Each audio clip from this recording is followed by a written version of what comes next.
What's up, y'all? So, Crystal just told me that Trump froze childcare spending for every single state. Now, earlier I saw he froze it for Minnesota in particular, and the reason he froze it is because of this totally bullshit fake investigation from this right-wing hack non-reporter where he tried to pretend like, I found a lot of Somalian fraud in Minnesota. Then meanwhile, all like the legitimate outlets went there and followed up, and a lot of these places that he said were committing fraud were not at all committing fraud, and they were acting as daycares, and like even Barry Weiss's CBS went and debunked some of this, and we're like, "There's children here right now. We talked to them. Everything was fine." Like, just complete nonsense. And it truly is disgusting to me that all these right-wing idiots hopped on the bandwagon, the fake outrage bandwagon, because your president keeps pardoning fraudsters. He keeps doing it. What's the name of the guy? I'm blanking on the name of the guy, but there was a guy who did $1.2 billion in Medicare fraud that he pardoned. Yeah. Then that guy got out and committed domestic violence immediately, by the way. This has been the whole MO of his administration. Like, friggin' George Santos is a fraudster, and then he's like celebrating Correct. now. I mean, so many of the people that he's let off the hook are white-collar criminals who were running Ponzi schemes or defrauding the like nursing home payment system or whatever.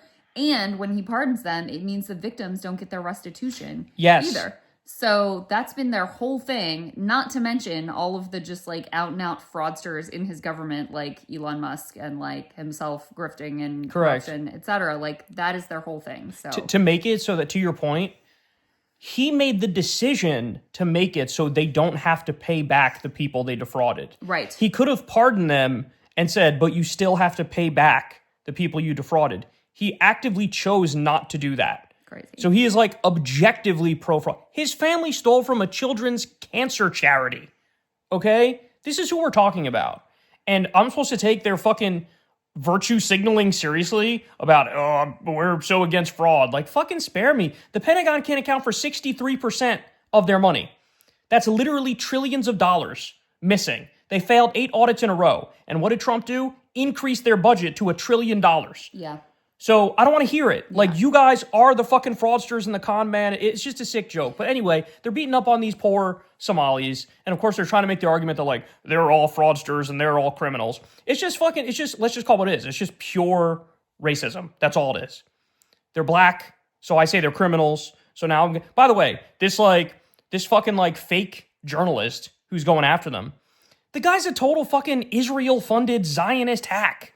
He also went to Gaza and tried to pretend like there wasn't a fucking genocide. And we're going to take this guy seriously? Yes. And we're going to pretend we're going to take this guy seriously?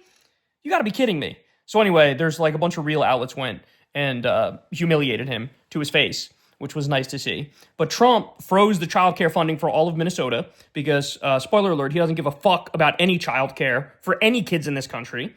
And then he froze it, like you said, for the entire country, right? Yeah, which is insane because, I mean, people rely on this. Like, of course. They act like this is all a game and it has no impact. And it really, really does. We've seen with the USAID, just slashing and burning that, I mean, it has millions of deaths is what it's going to lead to. Real world impact. All the cuts to Social Security, we're only now learning about the way that the whole Social Security system has been just completely fucked by the Doge cuts. So just play with people's lives for, like you said, some like right-wing grifter who one of the places he showed up to, it was like not even business hours. And some of the places he showed up to, they didn't answer the door because he was there with this whole crew. And they're like, we're trying to keep our children safe. And yeah, like you are. He knocks on the door. Let me see your kids. Let me see the kids. Right. It's like what? Who are you? And no.